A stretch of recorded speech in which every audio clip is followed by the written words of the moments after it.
pueblo precioso de nuestro amado Dios y Señor, porque eso somos todos y cada uno de nosotros. Yo, perdone que vaya adelante, y todos y cada uno de ustedes somos el pueblo amado por nuestro Señor, nuestro Padre, el Dios eterno, el de siempre. Qué bueno que volvamos a encontrarnos hoy domingo, aquí en este precioso lugar, tu casa. ¿Qué más iglesia? ¿Qué más lugar de adoración y de estudio de la palabra que tu propia casa, tu iglesia? ¡Qué maravilla! En medio de todas las circunstancias difíciles para el mundo, para nosotros, bueno, el Señor nos da la paz, la tranquilidad para que podamos vivir en paz. Pero la casa, el hogar, la familia, esa es la mejor iglesia. Y si en tu casa tú eres el esposo, el padre, eres el sacerdote de la casa. Si tú eres una mujer sola, no eres viuda o tu esposo ya no está, tú eres la sacerdote de la casa. Claro que sí, claro que sí. Y si no hay ni esposo ni esposa, sino hermanos, en fin, alguien hará de sacerdote. Bueno, qué bueno, los saludo en este domingo y bueno, vamos a entrar en el tema de hoy. Por ciertas circunstancias, pues no hemos podido todavía que nos acompañara la pastora con los himnos preciosos que ella canta los domingos. Pero ya el próximo domingo ya estaremos nuevamente. Yo les voy a ir contando algunas cosas para que todos, sobre todo la gente de mi iglesia, esté preparada, advertida y sepa las cosas que estamos haciendo. No nos quedamos solos, no nos quedamos quietos. No, Señor, seguimos adelante. Para nosotros la obra del Señor se hace, sea en la iglesia física, en el lugar físico o en la casa. La iglesia está en todas partes. Donde tú estás, donde tú estés, eres iglesia del Señor. Vamos a orar, a darle gracias a Dios por tu casa, por tu familia, por todas las cosas buenas que en esta semana el Señor hizo contigo. Padre bueno, Dios de la gloria, Santo Padre, te damos gracias, Señor, en este precioso día. Este es el día que hemos escogido para ti, para que vengamos, Señor, en comunión, en congregación, en unidad de espíritu delante de ti. No importa dónde estemos, aquí en esta ciudad, en esta casa, o estemos fuera de Colombia, no importa, somos la iglesia de Cristo, somos la iglesia buena, maravillosa, la amada de nuestro Dios. Gracias te damos, Señor, por cada familia que está en este momento. Gracias, Señor, por cada padre, por cada madre, por cada hijo. Señor, el amor tuyo agrupe la casa todos los días y que ese perfecto amor esté en cada corazón, en cada vida allí en esa casa, para que tú seas, Señor, administrando esa familia, dando de todas las cosas buenas y maravillosas que tú tienes para nuestras casas. Gracias te damos, Padre, en esta mañana. Bendícenos hoy con tu palabra. Bendícenos, Padre. Tu palabra para nosotros es alimento permanente y nos muestra el camino. Es la lámpara a nuestros pies que nos muestra la lumbrera al final del camino. Gracias te damos, Dios, en este precioso día. Levantamos alabanza y adoración para ti, en nuestra voz, en nuestra vida, con nuestra presencia, Señor. Gracias te damos, en el nombre de Jesús. Amén y amén y amén. Bueno, quiero invitarlos a que abran su Biblia. Supongo yo que allí en tu casa donde tú estás tienes tu Biblia a la mano.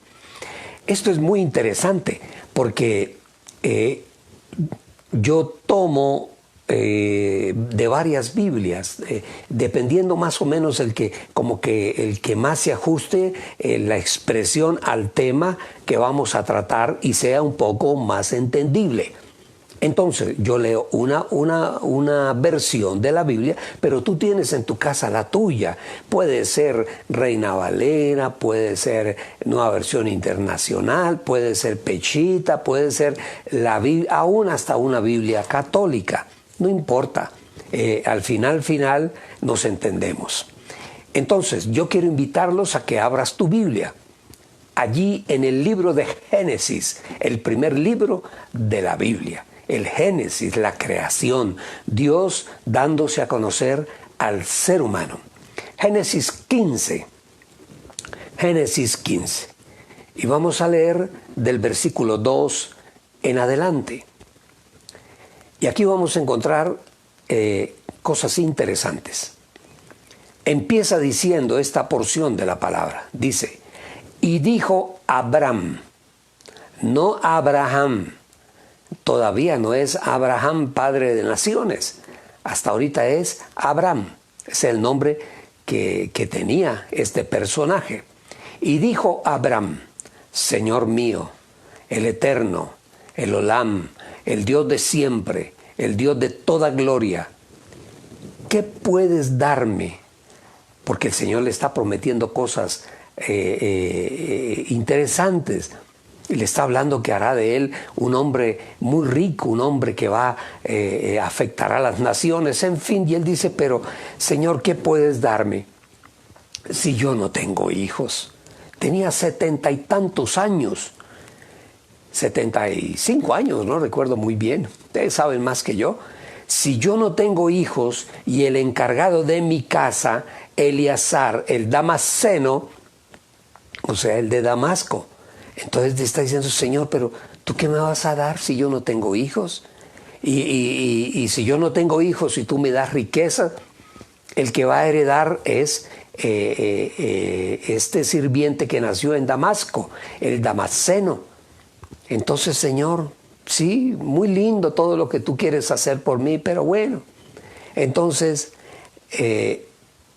versículo 3, dijo Abram, he aquí que no me has dado simiente, o sea, hijos, y mi encargado me heredará, o sea, el damasceno. Y la palabra del Eterno, la palabra de Yahweh nuestro Dios, llegó a él diciendo, y ahí habla Dios, y cuando Dios habla, todos callamos y todos escuchamos la voz de Dios. Mire lo que le dice el Señor a Abraham, le dice, no te heredará él. ¿Quién es él? El damasceno, el sirviente, el jefe de todos los empleados de la casa. Dice, no te heredará él.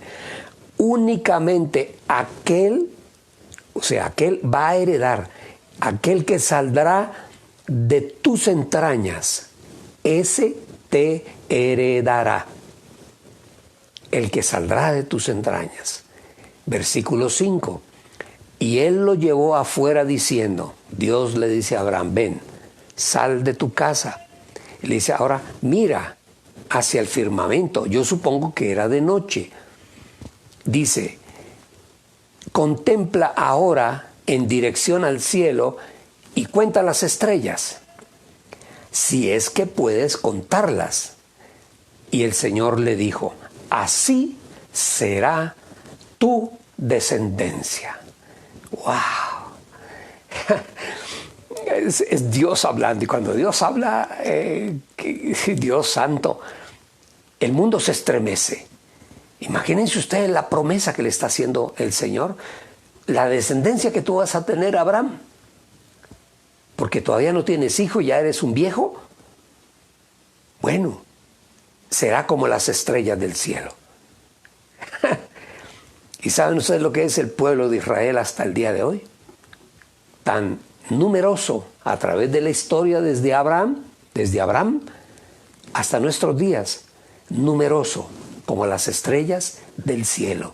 Un pueblo que ha sido perseguido, ha sido masacrado, ha sido desarraigado varias veces de su tierra, los han sacado, los han llevado cautivos. 2 veces los llevaron en el Antiguo Testamento cautivos a tierras que ellos no eran de ellos, a costumbres que no eran de ellos, con gente que no era de ellos.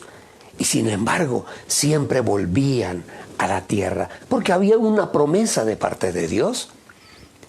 Y aún hoy en día lo hemos visto. En el año de 1946, creo, si no estoy mal, 46, 47, el pueblo judío estaba disperso por el mundo. Estaban en lugares en Europa, en muchos lugares en España y otros revueltos con todo el pueblo árabe. Pero se cumple una palabra profética para ese tiempo, que ellos volverían a su tierra. Y en el año de 1946, 47, no recuerdo exactamente bien, se cumple una palabra profética de parte de Dios, que dice que de la noche a la mañana nacerá una nación. Y eso fue lo que pasó con Israel. En un día se aprobó la creación del Estado de Israel, para que ellos pudiesen volver a su tierra, pudiesen volver a Jerusalén, pudiesen volver a los lugares que eran de ellos desde mucho antes de que llegaran otros pueblos a invadirlos. Entonces, por decirlo de alguna forma, hoy en día coloquialmente, Dios estaba en la jugada, o Dios está en la jugada, porque Él prometió un pueblo numeroso.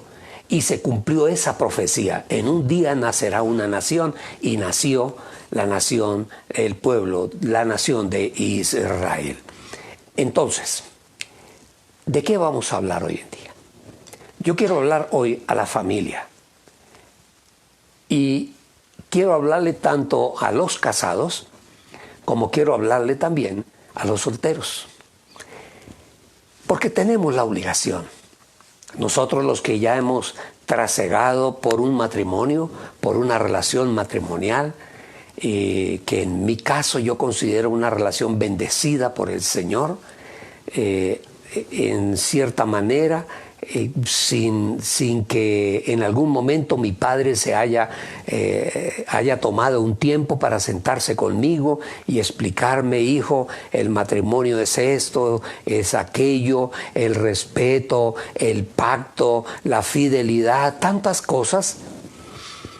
Nunca lo hizo, pero yo lo vi. Yo vi cómo actuaba él con mi madre, cómo era él. Era un hombre muy cariñoso con mi madre, muy cariñoso. Y nunca los oímos pelear así que se fueran a golpes o a palabras gruesas. Nunca. Bueno, de pronto a lo mejor si iban a pelear se encerraban en el closet y allá se daban coscorrones. No tengo ni idea. No lo sé. Pero que nosotros lo hayamos visto, lo hayamos oído, nunca. Entonces, eso le va dando a uno una guianza, una pauta, un camino para adelantar en el matrimonio. Entonces, el título de hoy es: ¿qué es lo que sostiene el matrimonio? ¿Qué sostiene el matrimonio? Y vamos a ver qué lo sostiene. Y para eso yo quiero hablar de algo que de pronto no tiene nada que ver con el matrimonio. Le voy a explicar un poquito en qué consiste, digamos, la presencia divina del Señor, de nuestro Dios, en el universo entero. El universo en sí mismo es muy complejo, muy complejo. Pero nosotros aprendemos en la palabra que es un universo integral. Vamos a explicar qué significa eso. El universo es integral. El universo no es solamente piedras, meteoritos, de pronto gases por allá en un planeta lejano, o no lo sé.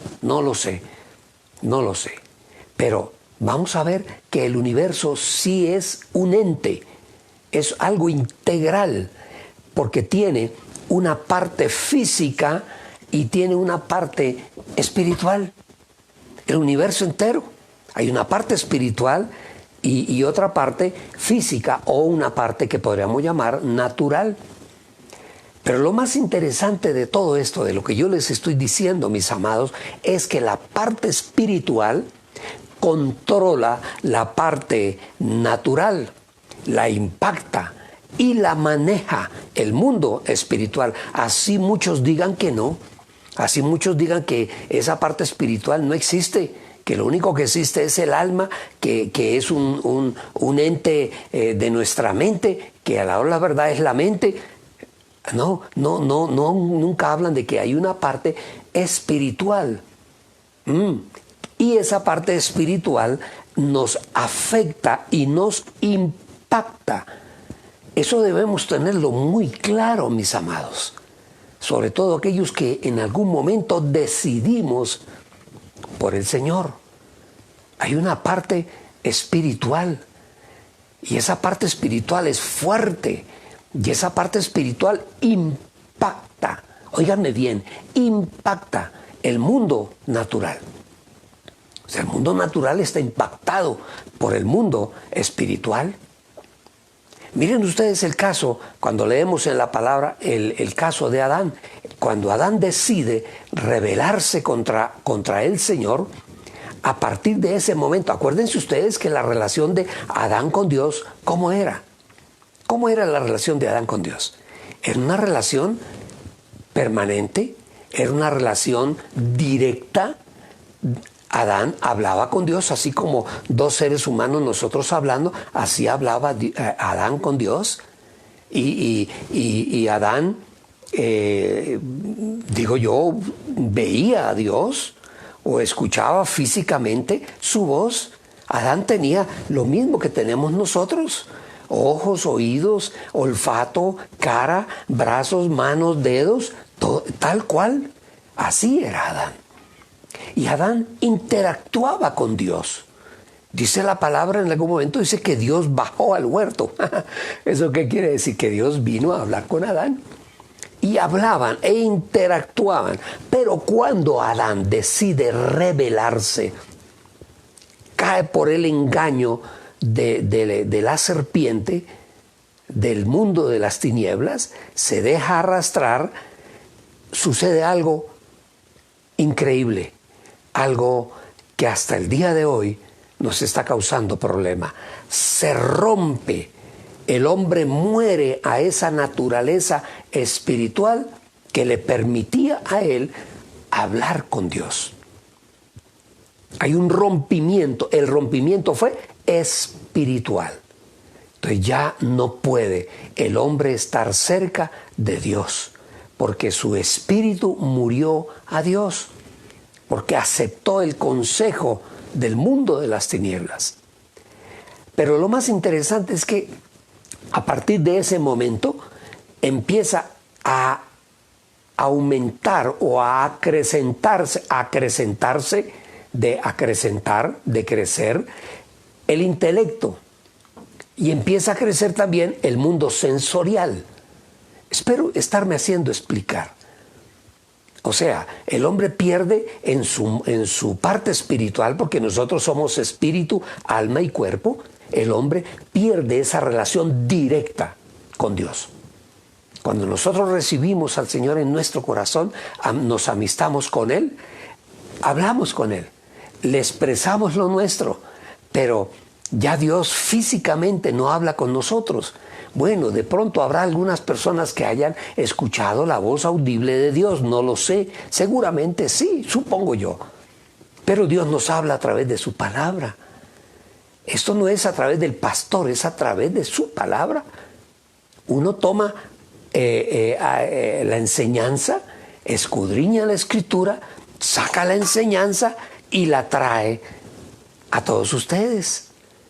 Pero que Dios directamente nos habla, no. Perdimos allí en el huerto del Edén esa parte. Y empieza a crecer, ¿qué? El intelecto, la parte sensorial. El hombre ya empieza a caminar, ya no camina por fe. El ser humano empieza a caminar por la lógica humana, como lo vimos allí en ese rifirrafe entre el hombre y la serpiente. Ajá, ahí fue la lógica, no fue la fe, fue la lógica. Y perdimos la conexión con Dios. Y a través de la historia, desde ese tiempo hasta nuestros días, ¿qué hemos hecho nosotros los hombres para ir aprendiendo? Ya no tenemos la voz directa de Dios, sino que hemos venido aprendiendo de algo que se llama en el estudio del conocimiento del ser humano ensayo y error. Eso es lo que ha hecho el ser humano a través de la historia. Ensayo y error, aciertos y desaciertos. Eso es lo que el ser humano hemos hecho a través de la historia de la humanidad. Y cuando se está hablando de la ciencia del conocimiento del bien y del mal, ¿recuerdan ustedes allí en el huerto del Edén? Que había un árbol que el Señor le dijo, no coman de ese árbol. Ese era el árbol de la ciencia, del conocimiento del bien y del mal. Pero cuando ellos desobedecen a Dios, el hombre desobedece a Dios, entonces el mundo natural es el que crece, el que se ensancha, ignorándose el mundo espiritual. Créanme que yo a veces me pongo a pensar la situación de Adán y Eva, y yo digo, debió haber sido un momento terrible. Imagínese usted vivir en un lugar donde no solamente lo tenías todo, vivías en paz, podías reproducirte. Oh, sí, claro. Eso de que allí solamente Adán y Eva, no, nuestros primeros padres, pero de ellos, toda la humanidad pagó la cuenta. Nosotros la estamos pagando todavía, el error de ellos. Y yo supongo, me imagino, que para ellos debió haber sido terrible, porque es pasar de la luz esplendorosa a una oscuridad tenebrosa, a la falta de luz, a la falta de brillo, a la falta de... Si hay algo que se pierde con el pecado, es el brillo del ser humano. Entonces, imagínense ustedes, el hombre empieza a caminar en el mundo natural. Ese es el árbol de la ciencia del bien y del mal. Ese es el mundo natural. Es nuestro mundo natural, es en el que nosotros estamos viviendo. Sin embargo, cuando nosotros conocemos del Señor y nos adentramos en Él, empezamos a reconocer, o sea, a conocer de nuevo el mundo espiritual. Y el mundo espiritual es real y el ser humano lo percibe, lo presiente. Claro que sí, a través de la historia de la humanidad. Los faraones levantaban grandes obras dedicadas a sus dioses, muchos dioses. La gente allí en la India levantaban altares a muchos dioses. Aún aquí en América, en Machu Picchu, es eso, son monumentos levantados a entidades espirituales que no conoce el ser humano, pero presiente que están ahí. Entonces a esas entidades espirituales les levantamos nosotros culto. ¿Qué es la brujería? La brujería es eso, el ser humano buscando el mundo espiritual que perdieron nuestros padres allí en el huerto. Pero ¿qué es lo que hace? Está el hombre buscando donde no debe buscar. Entonces busca en el mundo de las tinieblas. Empieza a adorar la naturaleza, porque la naturaleza es muy linda, nos da de comer, además hay que cuidarla. Claro que hay que cuidarla, porque si no la cuidamos nos moriremos de hambre y moriremos hasta de falta de oxígeno. Hay que cuidarla, pero no adorarla, la madre tierra, la Pachamama. O allí en Venezuela, María Leonza era una diosa, o es una diosa para ellos. En fin, el hombre aún todavía tiene en lo profundo de su ser ese anhelo por conocer a ese Dios que perdió allí en el huerto del Edén. Entonces, el ser humano siempre ha tratado de hablar con el mundo espiritual, lo que se llaman las potencias espirituales. Y el ser humano habla con... ¿Y quién habla con aquel que no es el que no habla con Dios? Está hablando con el mundo de las tinieblas, sin lugar a dudas, sin lugar a dudas. Entonces debemos ser muy cuidadosos en eso.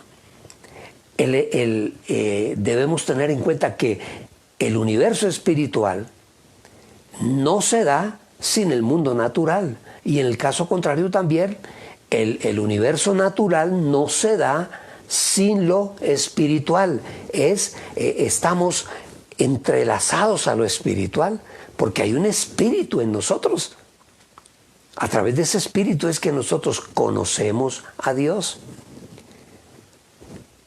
Antiguamente, el fundamento, diría yo, del Antiguo Testamento. ¿Saben ustedes cuál es el fundamento del Antiguo Testamento? Es la autorrevelación de Dios al ser humano. Dios se revela al ser humano, a su pueblo. Ajá.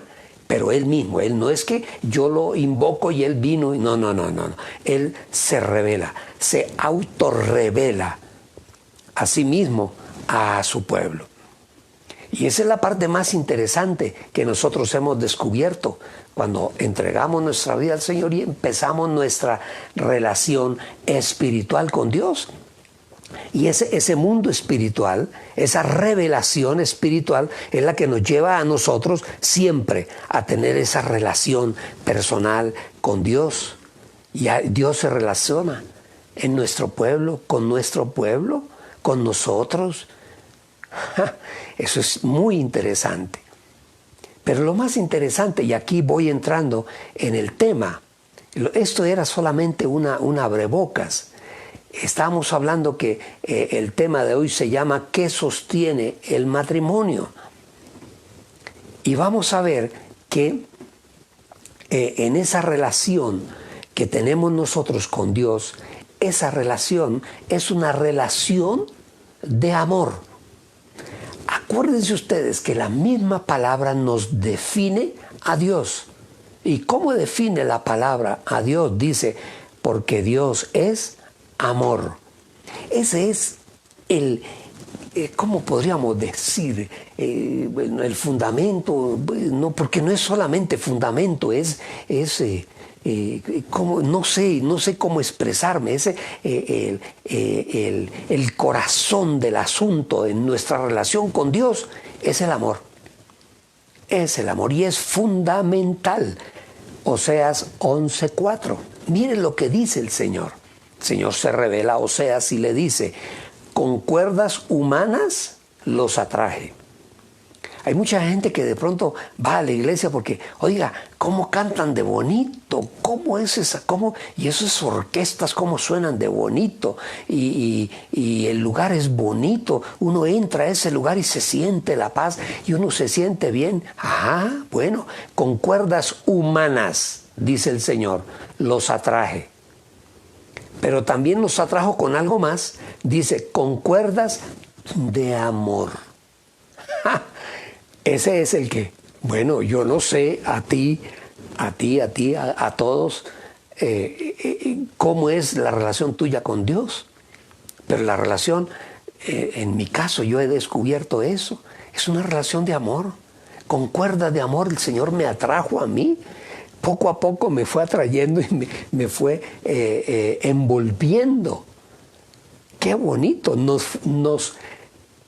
Una palabra que el mundo ha tergiversado, seducción. ¿Saben ustedes que el mayor seductor que existe se llama Yahweh, Jehová, nuestro Dios? ¿Tú sí lo sabías? Él es un seductor, Él nos seduce a nosotros. Nos ama con amor, Él sí, el verdadero amor. Es un amor que es infinito. Y el Señor de tal manera nos amó, de tal manera que no escatimó ni siquiera a su propio Hijo aquí en la tierra para que Él fuera a la cruz por todos nosotros. Él mismo, Dios mismo, es que no había otra forma. Tenía que ser así. El Cordero perfecto, sin mancha, inmaculado. No un animalito del campo, no. El Cordero perfecto. Entonces, les venía diciendo que Dios es seductor. Dios nos seduce. Y esa seducción nos atrapa. Y a veces hacemos cosas que a la gente le parecen locura. Y eso no lo digo yo. Eso lo dice la Escritura. Venga. Acompáñame a leer Jeremías 27. Jeremías, bueno, pobre hombre, el Señor le dijo, nunca tendrás mujer, no te casarás, tú te vas a dedicar a proclamar mi palabra. Y él quería una esposa, él quería un hogar, Pero el Señor no, y le dijo que no. Además, el hombre sufrió mucho, cárcel, vejámenes, golpes, en fin, lo encerraban en unas cárceles donde había humedad, había agua hasta la cintura, allí, bueno, pobre hombre. Y él en algún momento se queja, dice, Jeremías 27, acompáñeme, abre tu Biblia y señálalo, dice, me sedujiste, oh Señor. Está haciéndole un reclamo. Sí, claro, usted me sedujo a mí, usted como que me envolvió en ese amor y por ese amor estoy yo aquí en este problema. Dice, me sedujiste, oh Señor, y fui seducido. Más fuerte fuiste que yo y me venciste. Eso quiere decir que la seducción, el amor, vence a la otra persona.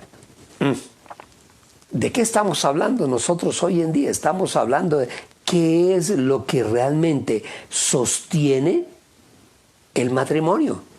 Y ya tenemos dos datos importantes. Uno de ellos, el amor, y otro de ellos, la seducción. Interesante, pero mire lo que sigue diciendo Jeremías. Está molesto, está molesto. Vamos al versículo 9. Saltémonos dos versículos. El versículo 9 está hablando Jeremías y dice, y dije, mire, está tan desesperado el hombre que dice, yo no quiero saber más nada de ese Dios, no me acordaré más de él, ni hablaré más en su nombre. Ya no, estoy cansado, estoy vencido, ya no quiero.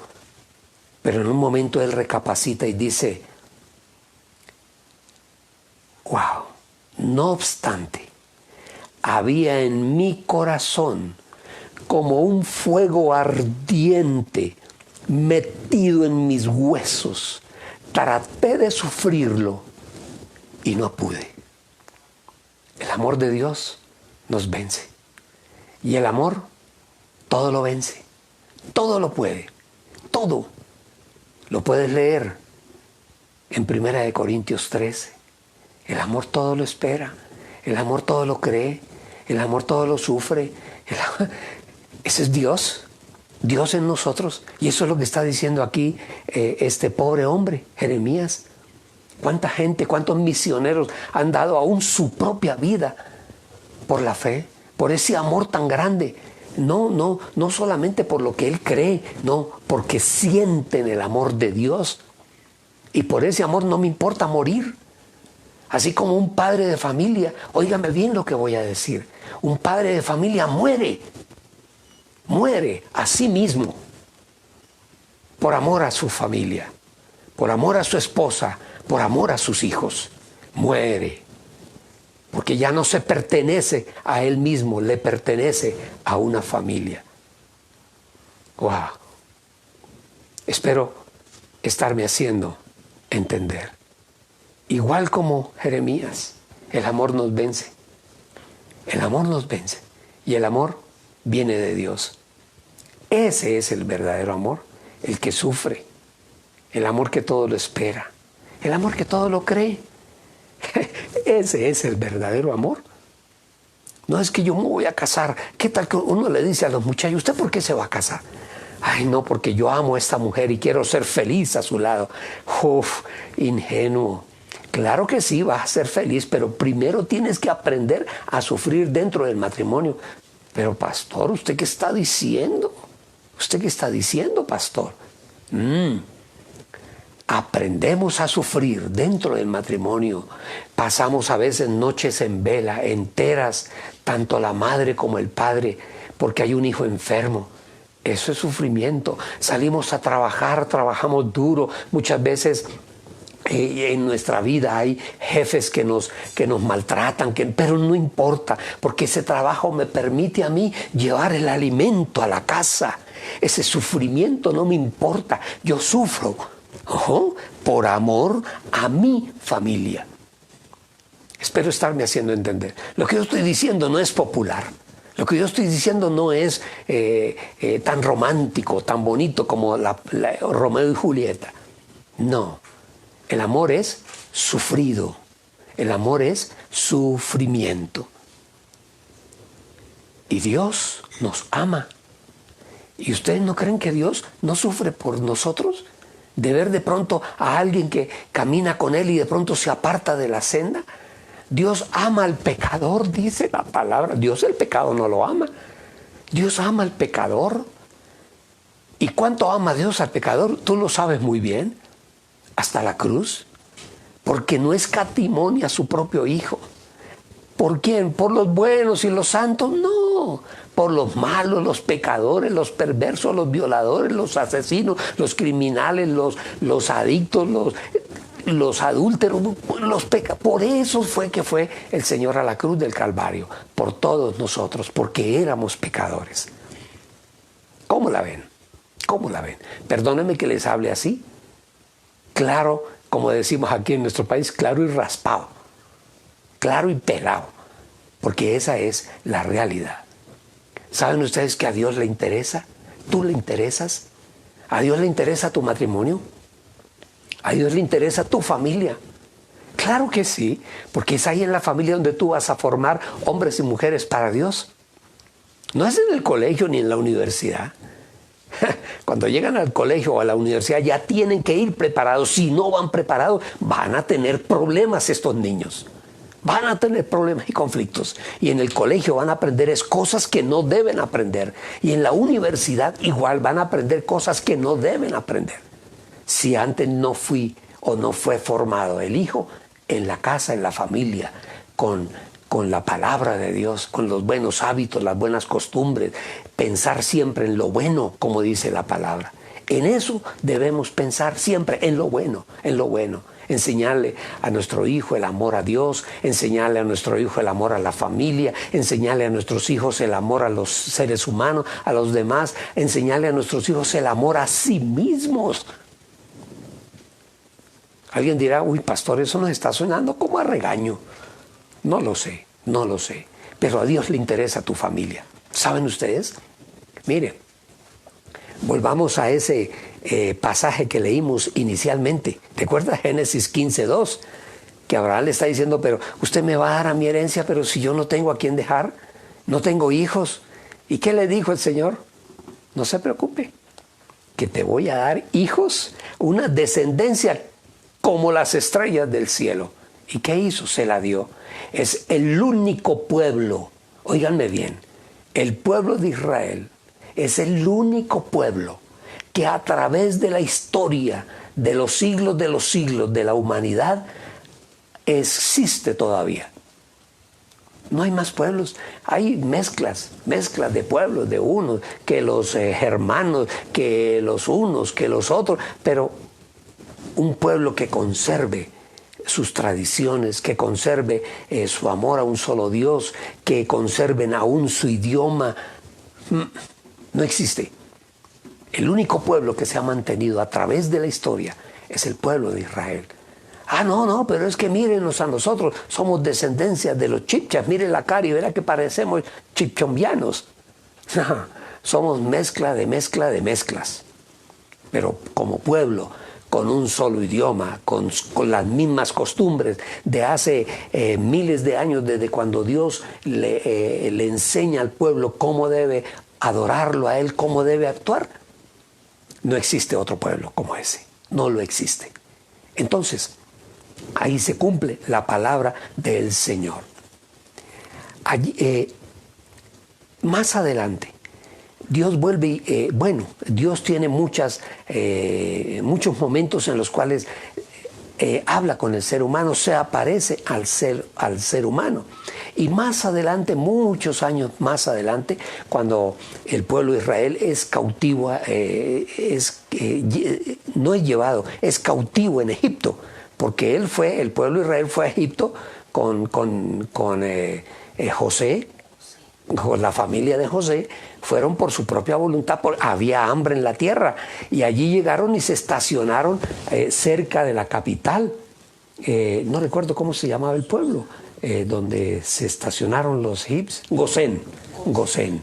Allí, y venían a trabajar a la capital de Egipto, que era, no recuerdo, no era la capital de ahora, no recuerdo, se me olvida. Bueno, 400 años. Ya en los últimos años fueron esclavizados por faraones que, imagínense, pasaron 400 años.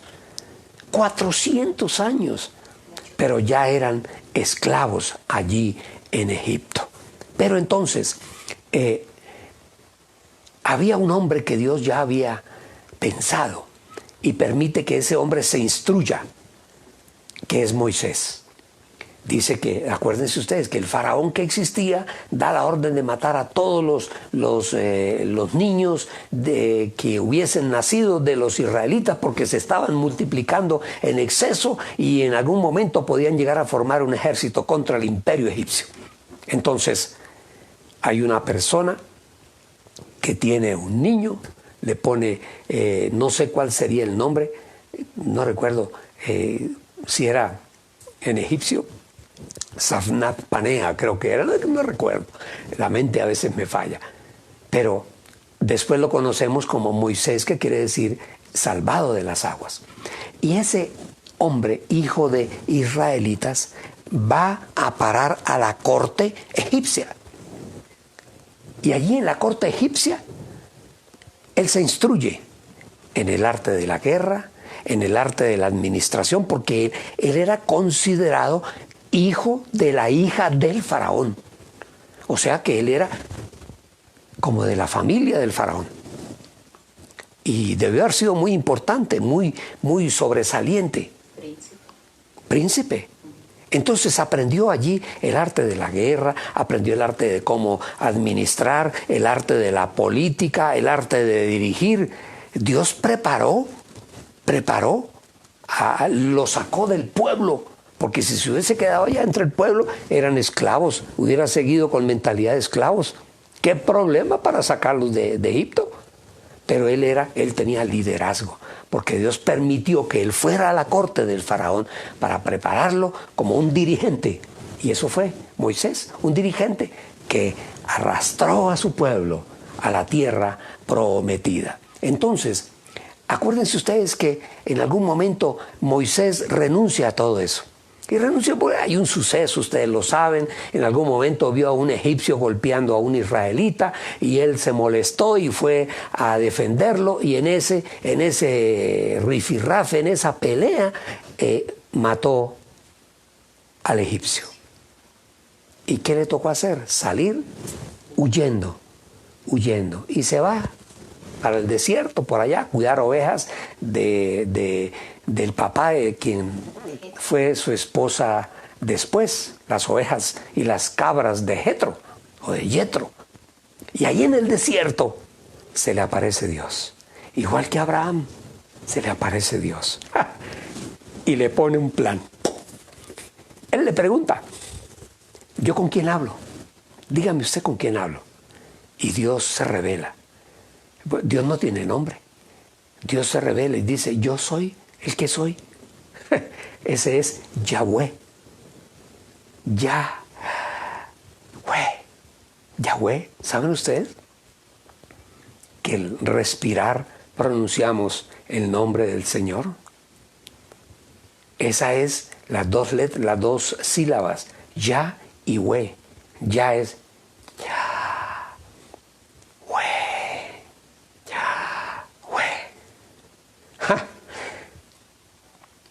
Cada vez que tú respiras, pronuncias el nombre de Dios. ¡Wow! Entonces sigamos adelante. Entonces le dice, yo soy Yahweh, yo soy el que soy, el Dios de tu padre Abraham, de tu padre Isaac y de tu padre Jacob. Aquí vuelve y sale Abraham. Y Dios se manifiesta a Moisés.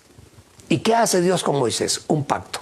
Vamos a hacer un pacto. Siempre Dios, cuando se aparece a nosotros, llega a nuestras vidas, está haciendo un pacto, una promesa. Y Dios le hace una promesa. Él. Las promesas vienen de Él, no nosotros. Nosotros simplemente cumplimos las promesas que Él nos da. No es que, Señor, yo te prometo que... No, hombre. Promesas de hombre, es como decimos aquí en Colombia, en nuestra tierra. Son promesas de cumbiambera. Eso empieza, el carnaval se le olvidan las promesas. No, Dios es el que hace promesas y nosotros debemos cumplir las promesas que el Señor nos hace. Entonces, Dios hace unas promesas y aprendemos de Dios. Dios ha hecho pactos con el ser humano y todos sus pactos los ha cumplido. Y ese es el fundamento. ¿Saben ustedes qué sostiene el matrimonio? Tú le preguntas a cualquier pareja, ¿qué sostiene el matrimonio? Y todo el mundo te va a contestar lo mismo: el amor. No, no es el amor. No, lo que sostiene realmente un matrimonio es el pacto. Un día hicimos un pacto delante de un sacerdote, delante de un pastor, delante de un juez, delante de Dios. No lo sabemos, en algún momento hicimos un pacto, juramos amar, juramos seguir, juramos respetar, juramos cuidar. Eso es un pacto. Entonces lo que sostiene realmente el matrimonio es el pacto. ¿Qué es un pacto? Va uno al diccionario. Mire lo que dice el diccionario: un acuerdo, convenio y firme entre dos partes. Bueno, dos o más partes en el mundo. Otro diccionario dice: es una promesa solemne que se formaliza mediante un juramento, que puede ser una formulación verbal o una acción simbólica. En este caso, el matrimonio es eso, es una acción simbólica. El matrimonio es un símbolo de un pacto que nosotros vamos a hacer. Miren lo que dice el Señor Lucas 22:20. El Señor está en la última cena, se está despidiendo de todos. Ellos no saben, pero el Señor se está despidiendo. Siempre cuando en las cenas se tomaban 4 copas, siempre. La última cuota, la cuarta copa, era la copa de la despedida, la que los borrachos en nuestras ciudades llaman la del estribo. Tomémonos el del estribo, el último aguardiente del estribo. Bueno, la cuarta copa era la copa del estribo, del irse, de un pacto. El Señor toma en la cena, la última cena, 3 copas, porque la última copa la toma en la cruz del Calvario. Interesante, esto es muy interesante. Entonces, en Lucas 22:20 dice: de igual manera, después que hubo cenado, tomó la copa diciendo: esta copa es el nuevo pacto en mi sangre, que por vosotros es derramada. La cuarta copa es la copa del cumplimiento del pacto. ¿Cuál pacto? ¿Cuál pacto? El pacto que Dios hizo siglos atrás. El hombre rompió con Dios por su voluntad. La voluntad del hombre rompió con Dios. Pero Dios, desde ese momento, Dios piensa en la solución para volver nuevamente en amistad con el hombre, un nuevo pacto. Y ese nuevo pacto se llamó Yeshua, Hamashiach, Jesús, nuestro Mesías. ¡Wow! ¡Wow! Entonces, volviendo un poquito atrás, realmente el matrimonio, mis amados, es un pacto. Es un pacto. Y lo que sostiene el matrimonio es el pacto. Eso es lo que lo sostiene. Eclesiastés 5, 2, 6, para que lo tomes en cuenta. Dice: no te des prisa con tu boca, ni tu corazón se apresure a preferir palabra delante de Dios. Eso es que, sí, va y se casa y diga que sí. No. Cuidado. El Señor está diciendo: nunca se apresure usted a prometer lo que no debe. Dice: porque Dios está en el cielo y tú sobre la tierra. Por tanto, sean pocas tus palabras, porque de la mucha ocupación viene el sueño, y de la multitud de las palabras la voz del necio. Cuando a Dios haces promesa, el matrimonio es una promesa a Dios. No es una promesa a la pareja, es a Dios. Delante de Dios estamos haciendo un pacto. Es como estar delante de un juez, pero Él es el juez de jueces, el Señor de todos los señores, el Rey de reyes, el Dios único de todo el universo. Dice: cuando a Dios haces promesa, no tardes en cumplirla, porque Él no se complace en los insensatos. Cumple lo que prometes. Mejor, oiga lo que dice, mejor es que no prometas, y no que prometas y no cumplas. Aleluya. El matrimonio es eso, un pacto, una promesa.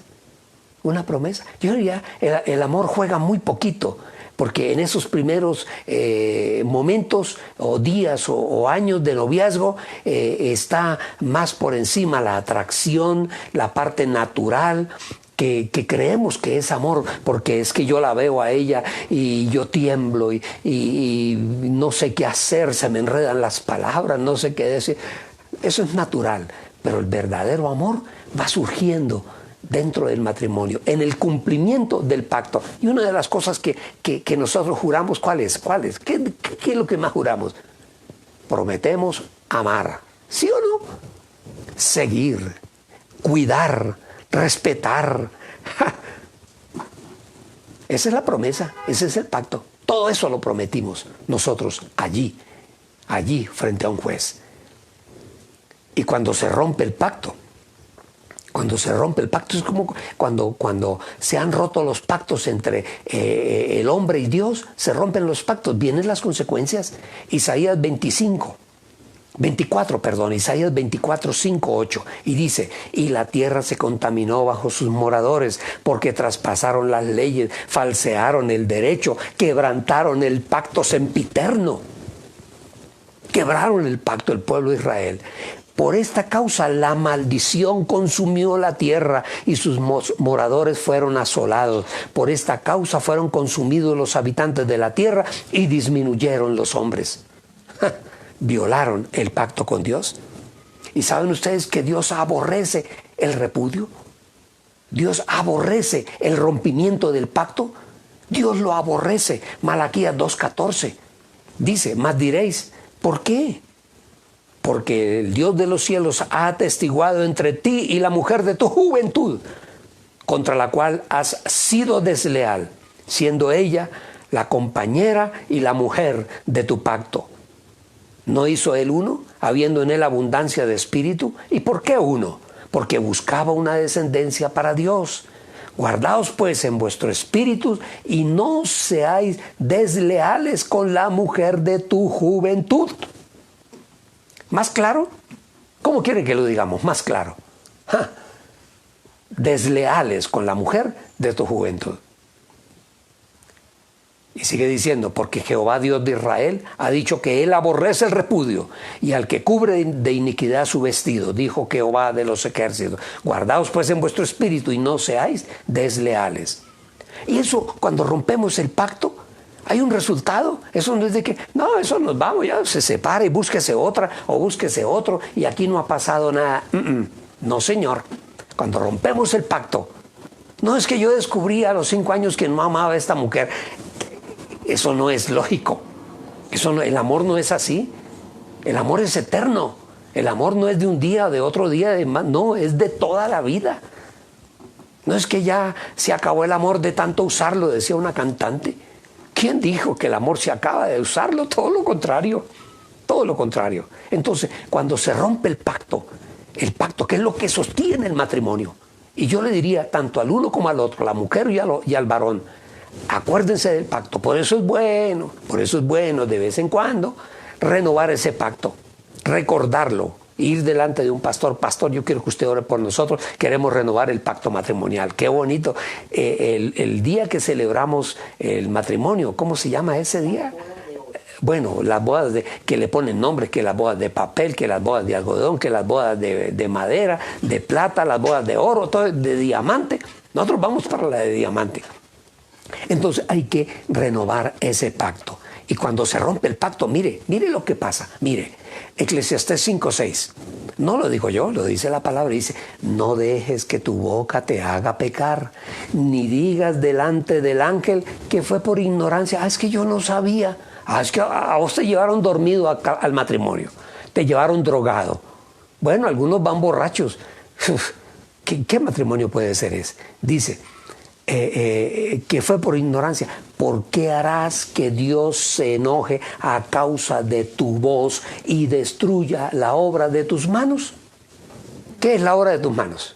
¿Qué es? ¿Qué es la obra de tus manos? Tu trabajo, tu empresa, tu dinero, tus ahorros, tu casa, tu carro. Esa es la obra de tus manos. Y saben ustedes que cuando hay un rompimiento, hay un divorcio, hay un desacuerdo, saben ustedes que es lo primero que se daña y se pierde, la parte financiera y económica. Muchos hombres han quedado en la ruina por sus divorcios, y hombres famosos. Entonces, cada vez que se rompe el pacto, dice, la obra de tus manos se destruye.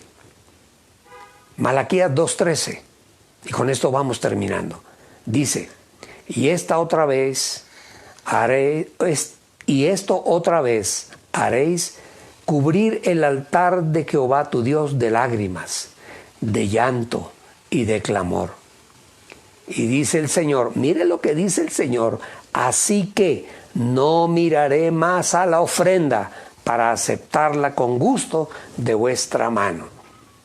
Si tú eres adúltero, si tú eres infiel, si tú maltratas a tu esposa, si tú maltratas a tu esposo, quien sea de parte y parte, no se moleste en traer ofrenda a la iglesia, no se moleste. No es que yo voy a ofrendar para que Dios me bendiga, pero en su casa usted no es el hombre o el padre amoroso o la mujer, la madre amorosa. No traiga ofrenda, porque aquí dice el Señor, no, yo esa ofrenda ni la miro. Bueno, si usted quiere traerle una ofrenda al pastor, bueno, gloria a Dios, Dios lo bendiga y qué bonito. Pero si es la ofrenda para tu Dios, tiene que ser una ofrenda de manos limpias. ¡Wow! Vamos a orar. Yo quiero orar por todos los matrimonios hoy. Y guarden esta enseñanza, guárdenla y enséñensela a sus hijos. Padre nuestro, que estás en el cielo, en el nombre de tu amado Hijo Jesucristo, nuestro Señor, nosotros hoy nos acercamos confiadamente al trono de la gracia. En el tiempo oportuno, como dice tu palabra, este es Dios, nuestro tiempo oportuno, este es. Señor, necesitamos tu ayuda, necesitamos tu socorro, Dios. Necesitamos de tu presencia cada día más en nuestras vidas. Necesitamos tu milagro en nuestra casa, en nuestra vida, en nuestro matrimonio. Necesitamos tu mano de poder. Necesitamos, Señor, también tu milagro en nuestra empresa, en la misma iglesia, Señor, en la ciudad, en nuestro negocio, en nuestros hijos. Necesitamos que tú, Señor, hagas milagros en nuestras vidas. En el nombre de Jesús, Señor, nosotros con la autoridad que tú nos has dado, derribamos toda oposición del enemigo a la salud espiritual de nuestros matrimonios, de nuestras casas, de nuestra familia, toda acechanza del mundo de las tinieblas. En el nombre de Jesús nosotros la derribamos, toda oposición visible o invisible, la derribamos en el nombre de Jesús. Y en este día cada uno de nosotros declara, y yo declaro y establezco y confieso que el Señor es el Rey de Reyes, el Señor de señores, que Dios es el Señor de mi vida, Yahweh, Jehová, el Dios de siempre, Yeshua, Hamashiach, el Jesús nuestro Mesías, es el Señor, que tú eres real, Dios, que estás vivo en cada uno de nosotros y que tú, Señor, sin duda alguna respondes a nuestra oración. Gracias te damos, Señor, gracias te damos hoy, y hoy celebramos anticipadamente la victoria en nuestra casa, en nuestra familia, en nuestro matrimonio, en nuestros hijos, en nuestra empresa, en nuestra salud, en el nombre de Jesús. Amén y amén. Amén. Dios les bendiga, mis amados. Perdonen si hoy fui un poco regañón, pero había que hacerlo en el nombre de Jesús. Había que hacerlo. Bueno, hoy, mis amados, es el día de la cena del Señor. Es importante para nosotros, porque la primera cena del Señor, ¿dónde ocurrió? Lo que se llama la Pascua. La Pascua ocurrió allí en Egipto, cuando vinieron las plagas. Dice que el pueblo de Israel vivía en un lugar separado llamado Gosén. Y allí, en Gosén, el Señor les advierte, va a venir una plaga. Entonces, para que esa plaga no entre a la casa de ustedes, ustedes deben matar un cordero.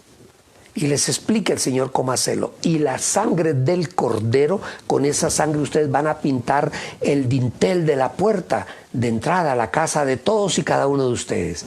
Porque el ángel va a pasar y la casa que no tenga pintada el dintel con la sangre del cordero, los que estén adentro morirán. Por eso allá en Egipto, en la capital, todos los primogénitos murieron. Ahí, con esa Pascua, con esa cena del Señor, porque el Cordero fue muerto y para nosotros representa el vino, y la carne fue comida. Nosotros marcamos nuestra vida, marcamos aún el dintel de la puerta de entrada de nuestra casa con la sangre del Cordero, para que ninguna plaga entre a nuestra casa y toque a nuestra familia. Entonces, se debía matar un cordero perfecto. La sangre, colocarla en los postes, en los dinteles de las casas.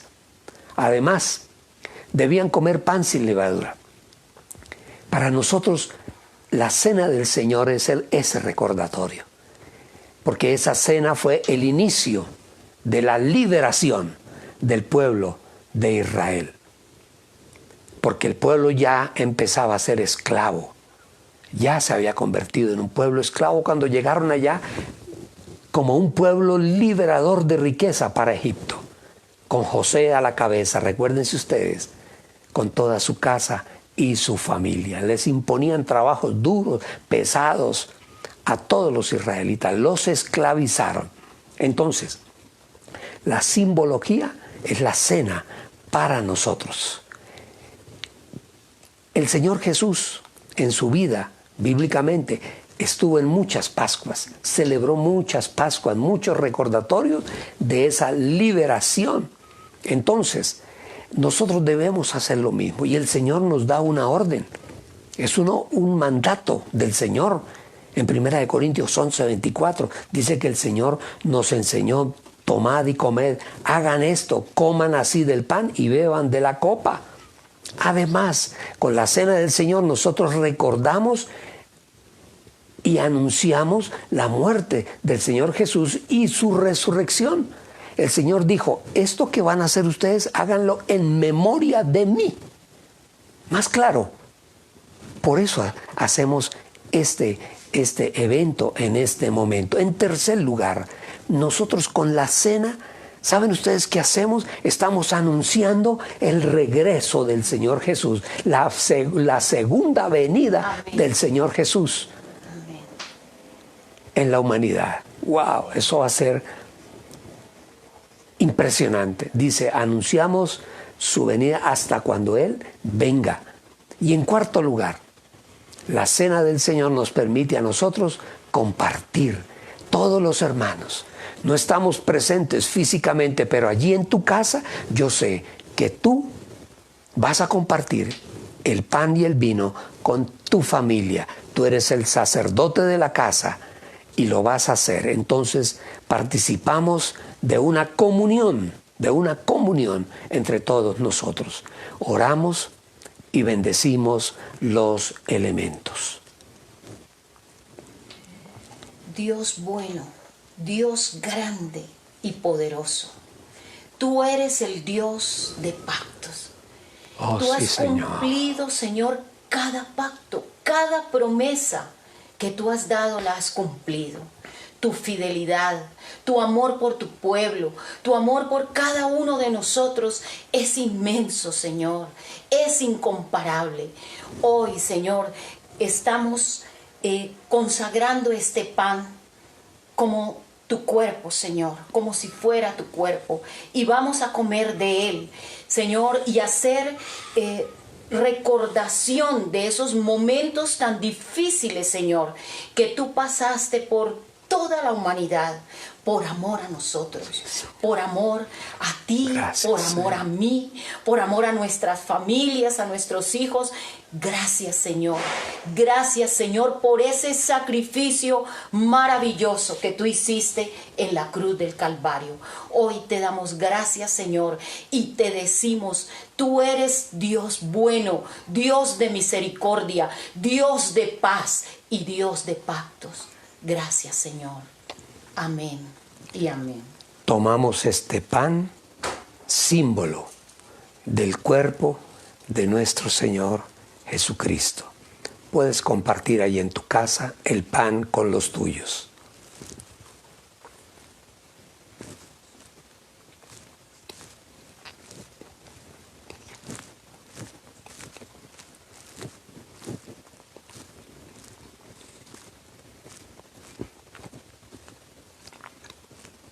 Y dice la palabra que después de que hubieron comido el pan, el Señor tomó la copa y la bendijo y la dio a todos sus discípulos diciendo, este es el símbolo de mi sangre, sangre que será vertida por todos ustedes y por toda la humanidad para salvación. Tomamos en este día esta copa bendita. Te damos gracias, Señor, por la muerte de tu Hijo. Gracias te damos, Dios, por la sangre que Él vertió allí en la cruz del Calvario. Sangre que nos dio la vida. Sangre que nos devolvió la amistad contigo, Padre bueno. Recordamos con amor, recordamos con gozo, con alegría, sobre todo con gratitud a ti, mi Jesús. Porque tú fuiste por nosotros a esa cruz. Allí deberíamos estar nosotros pagando por nuestros pecados. Pero tú pagaste por pecados que nunca cometiste. Fuiste como un cordero puro, blanco, sin mancha, inmolado en la cruz del Calvario. Y derramaste tu sangre por todos nosotros. Gracias te damos, Dios. Gracias, mi Jesús, por haber aceptado ocupar nuestro lugar. Gracias. Y tomamos esta copa. Aquel que esté enfermo, Señor, sea sanado. Aquel que tiene algún faltante, sea suplido. Aquel que tiene algún conflicto en su casa, sea sanado ese conflicto. En el nombre de Jesús, aquel que tenga algún faltante económico y financiero, en el nombre de Jesús, se suple ese faltante. Gracias te damos, Dios. Amén. Puedes tomar la copa.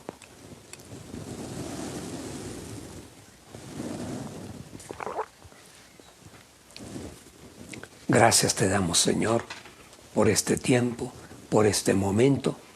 Gracias, Padre bueno, porque, Señor, en ti encontramos, Señor, siempre la solución a todos nuestros faltantes, a todos nuestros problemas. Gracias te damos, Dios, por este día. Recibimos de ti, Señor, tu Espíritu que nos sustenta, que nos ayuda, que nos respalda. Gracias te damos, Señor. Gracias, Dios. Gracias, Dios. Bueno, llegó el momento de honrar a nuestro Dios. Un sobre, por favor. Un sobre. Llegó el momento de levantar nuestra ofrenda de gratitud al Señor. Tiempo bueno, tiempo maravilloso, porque es la demostración de la gratitud a Dios por todo lo que Él nos ha dado.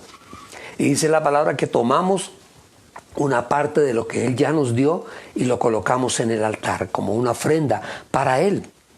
Entonces, esa ofrenda, mis amados, en primer lugar, es un ejemplo que el Señor Jesús nos dio. ¿Saben ustedes?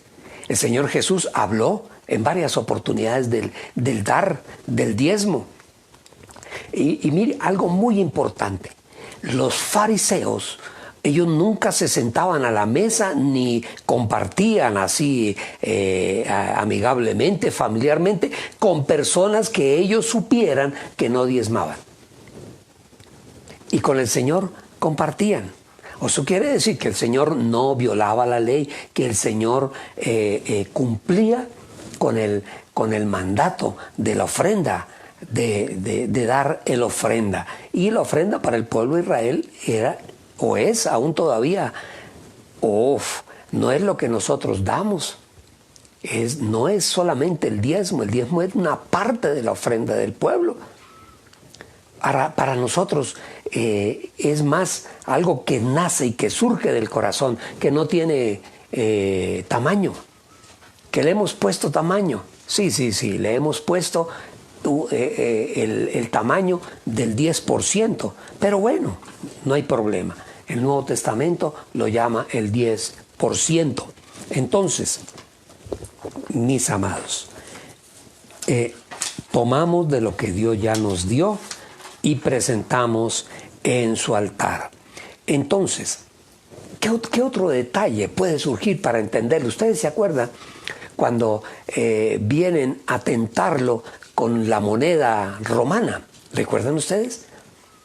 Que le hacen una pregunta muy audaz. ¿Es lícito dar impuesto al César? Era una pregunta que tenía un sesgo político también. Si él decía, sí, es bueno darle, entonces este es pro-romano. Y si él decía, no hay que darle, porque el César es malo, perverso, se roban los impuestos, ¿no? Entonces, ese es un traidor a la patria, un traidor al imperio, y lo podían denunciar.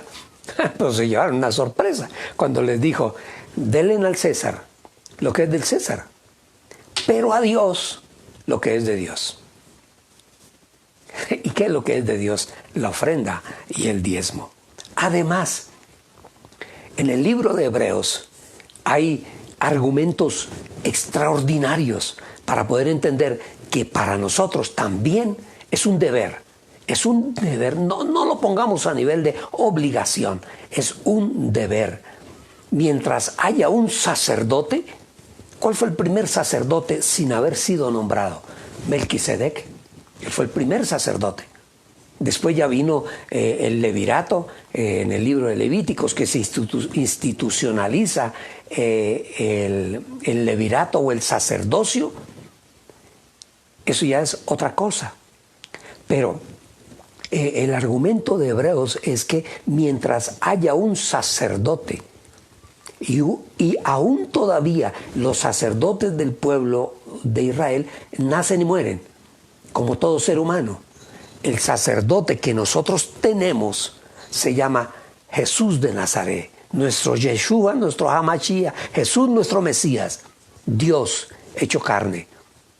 Y Él está vivo, Él no muere. Y mientras Él esté vivo, nosotros seguimos como Él, como sacerdote, Él seguirá recibiendo. Y ahí en Hebreos dice que aquí en la tierra reciben la ofrenda y el diezmo hombres mortales, pero allí en el cielo alguien que vive por siempre, que vive y reina por los siglos de los siglos. ¿Y quién vive y reina por los siglos de los siglos? Pues nada menos que nuestro Señor Jesús. Además, el Señor enseñó en muchas partes que debemos hacerlo. Mire, Mateo 23, Lucas 11:43. El Señor está diciendo lo mismo, que tenemos que hacerlo. Hay muchos. El Señor habla de aquel que solamente ofrenda y diezma, que lamenta, que la ruda, que la hortaliza.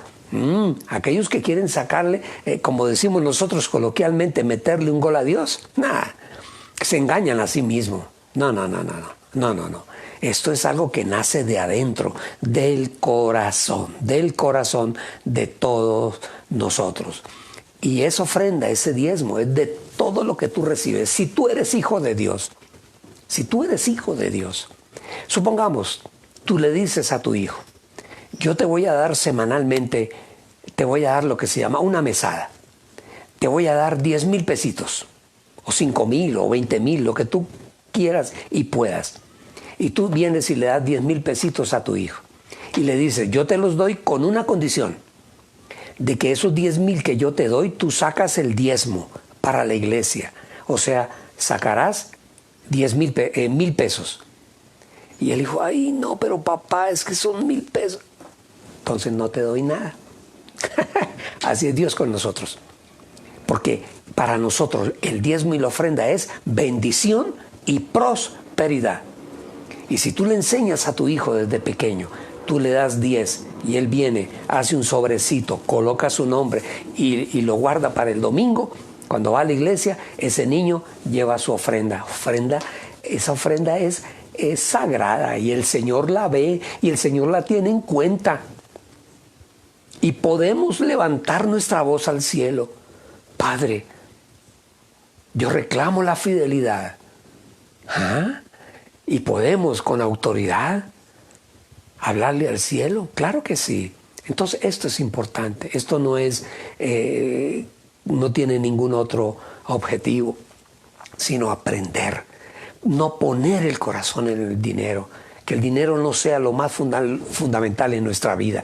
Lo más fundamental en nuestra vida es Dios, nuestro Padre Celestial. Y lo que Él diga que nosotros hagamos, eso hacemos. ¿Que hay que amar al enemigo? Ay, pero Señor, hay que amarlo. Hay que amarlo.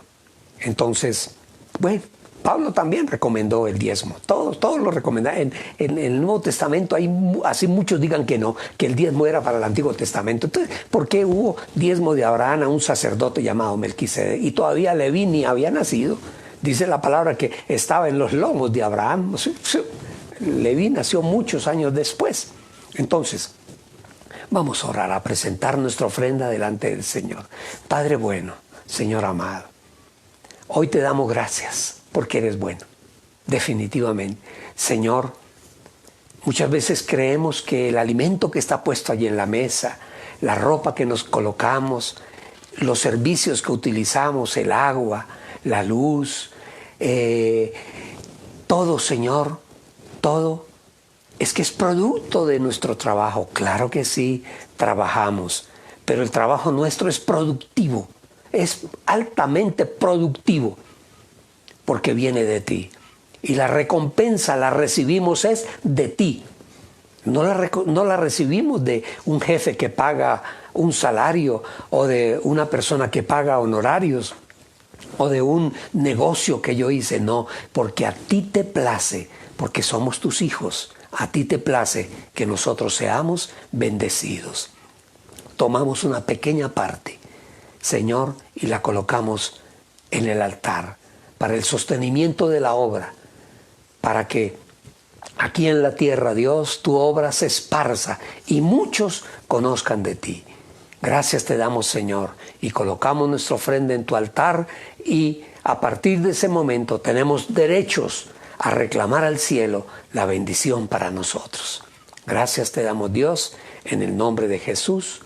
Amén y amén y amén. Mis amados, muchas gracias. Dios les bendiga. Ya para la próxima semana, cuando iniciemos nuestro culto, nuestra reunión dominical, tendremos a la pastora bendiciéndonos con uno de sus himnos preciosos. Estamos tratando de organizar todas las cosas de una forma mejor. Les cuento, esta es la noticia.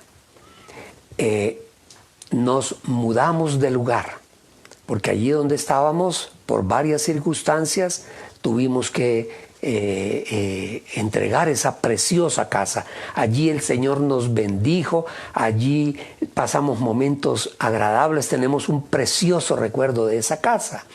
Ahora estamos en otra casa, en un barrio muy bonito aquí en Bogotá, y con un salón un poquito más grande que el salón allí donde estábamos. Y yo sé que cuando podamos otra vez volvernos a reunir, aquí nos vamos a gozar y aquí vamos a compartir muchas cosas buenas y maravillosas como las compartimos allí en aquel lugar. Mis amados, yo les estaré informando mejor, les voy a enviar algunas fotos a los miembros de mi iglesia. Les agradezco el la constancia, la fidelidad que han tenido para con nosotros, para conmigo, para con mi iglesia, para con tu iglesia, nuestra iglesia. La fidelidad. Dios bendiga a todos los que han sido fieles. A pesar de las circunstancias, yo he visto que el Señor ha bendecido y el Señor ha traído abundancia a muchas familias que han venido con sus ofrendas y sus diezmos para esta obra del Señor. Yo los bendigo con la bendición del Padre, con la bendición del Hijo y con la poderosa bendición del Espíritu Santo. Esta será una semana de poder, porque hemos empezado bien. Y al final de la semana veremos que ha sido una semana de bendición. Dios les bendiga, mis amados. Dios les guarde por siempre. Amén y amén.